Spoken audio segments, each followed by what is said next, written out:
आज जब देश के प्रति जोश दिखाने की बात आती है तो भारतीय जवानों से लेकर के आम नागरिक तक हम सब एक सुर में कहते हैं जय हिंद। और ये नारा हमें दिया है हमारे नेताजी यानी सुभाष चंद्र बोस साहब ने। उन्होंने कहा था, तुम मुझे खून दो मैं तुम्हें आजादी दूंगा। ये सारी बातें तो हम उनके बारे में जानते हैं, लेकिन आज इस वीडियो में 5 वो बड़ी बातें जो उनसे अगर आप सीखें, उनकी लाइफ से सीखें तो अपनी लाइफ को बदल सकते हैं। स्वागत है आपका, आप देख रहे हैं लर्निंग सीरीज सीखोगे नहीं तो जीतोगे कैसे। आइए बात करते हैं। पहली बात जो नेताजी सुभाष चंद्र बोस की जिंदगी से है वो उनके जीवन के शुरुआती दौर से।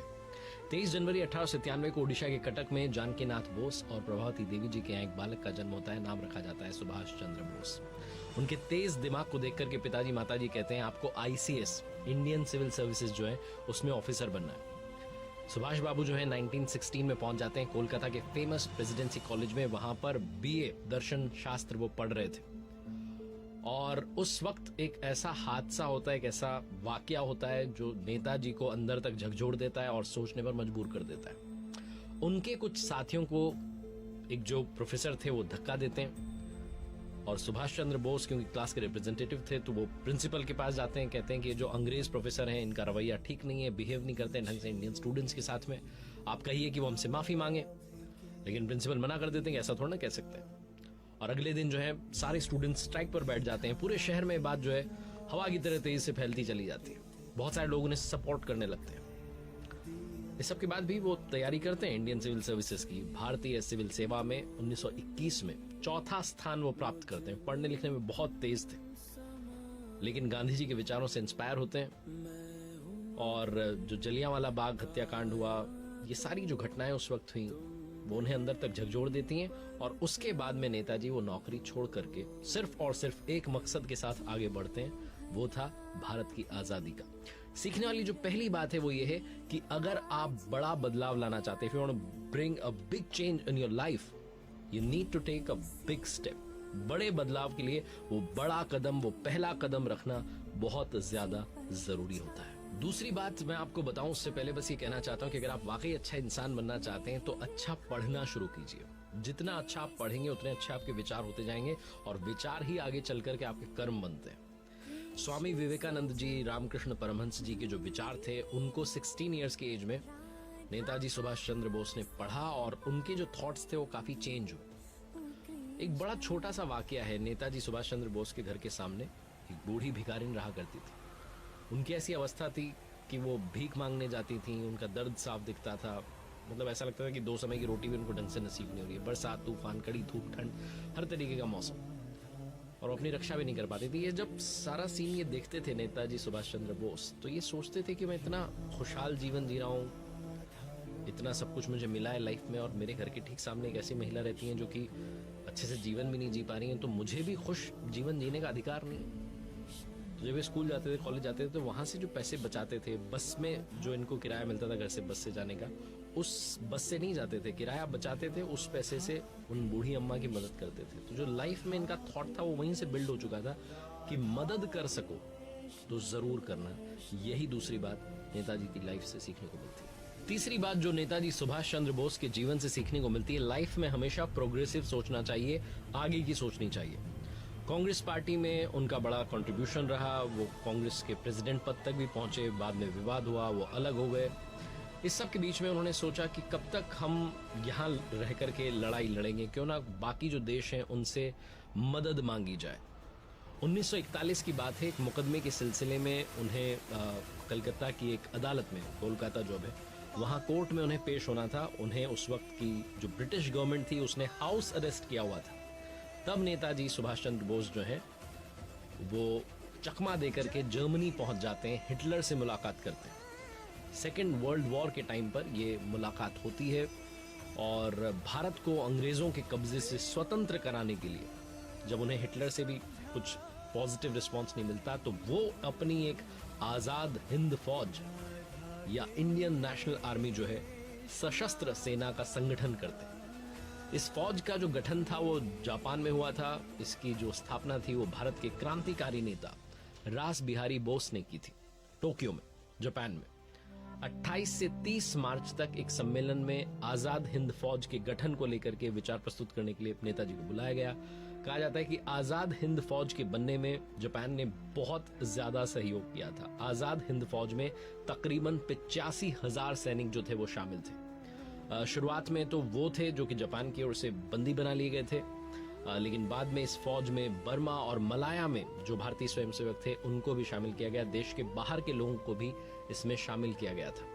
अब बात करते हैं 1943 की। 1943 में 21 अक्टूबर के दिन नेताजी सुभाष चंद्र बोस ने भारत की अस्थायी सरकार की स्थापना की थी। इसे आजाद हिंद सरकार कहा जाता था। इस सरकार के पास में अपनी फौज थी, बैंक तक की व्यवस्था थी।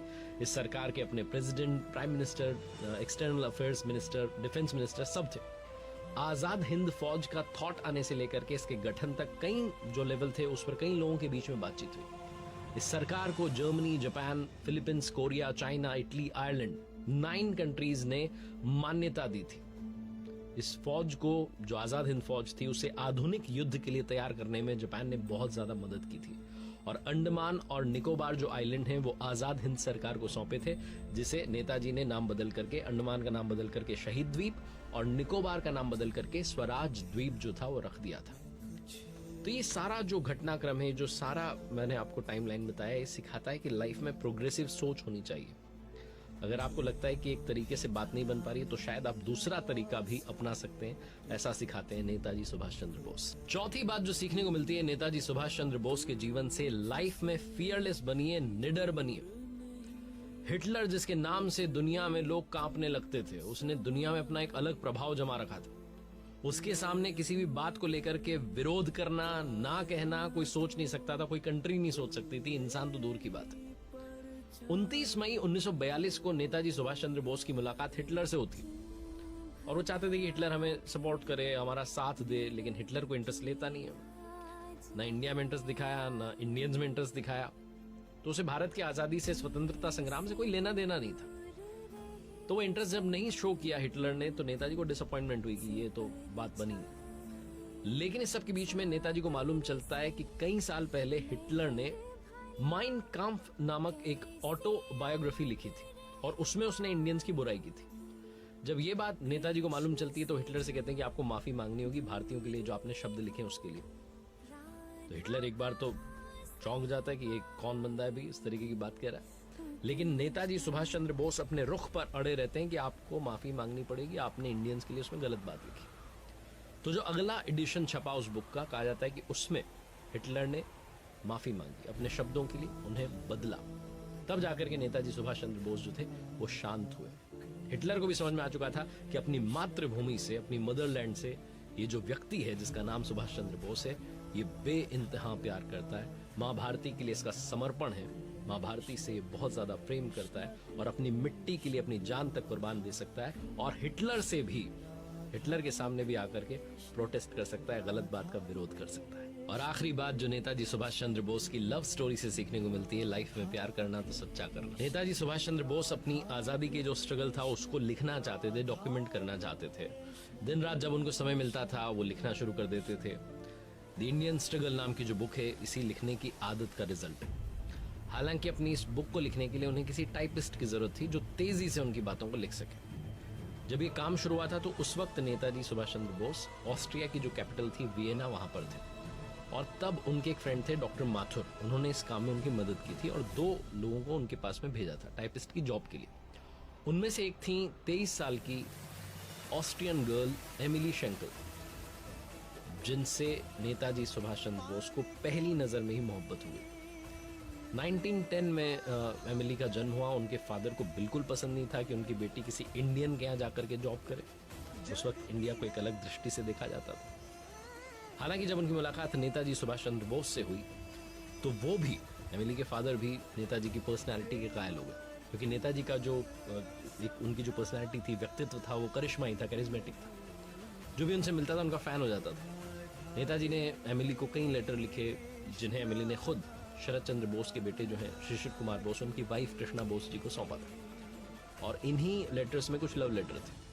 नेताजी ने एमिली को लेटर में लिखा था कि मैं सुभाष जो हूं, मैं तुम्हारे अंदर की महिला से प्यार करता हूं, तुम्हारी आत्मा से प्रेम करता हूं, तुम पहली महिला हो जिससे मैंने प्यार किया है। और उस पत्र के आखिरी में उन्होंने एक रिक्वेस्ट की थी कि आप इस पत्र को नष्ट कर दीजिएगा। हालांकि अमीरी ने ऐसा किया नहीं था, उस लेटर को संभाल करके रखा था। नेताजी सुभाष चंद्र बोस ने 3 बड़ी कमाल की बातें कही। सबसे पहली, अगर लाइफ में स्ट्रगल ना रहे, किसी भी डर का सामना ना करना पड़े, तो लाइफ का आधा स्वाद समाप्त हो जाता है। दूसरी, जो इंसान अपनी ताकत पर भरोसा करता है वो आगे बढ़ता है, और जो उधार की ताकत वाला होता है वो घायल हो जाता है।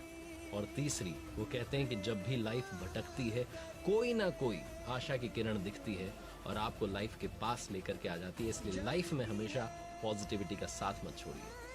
नेताजी सुभाष चंद्र बोस ने कहा था, एक व्यक्ति एक विचार के लिए मर सकता है, लेकिन वो विचार उसकी मृत्यु के बाद 1000 जीवन में अवतरित होता है।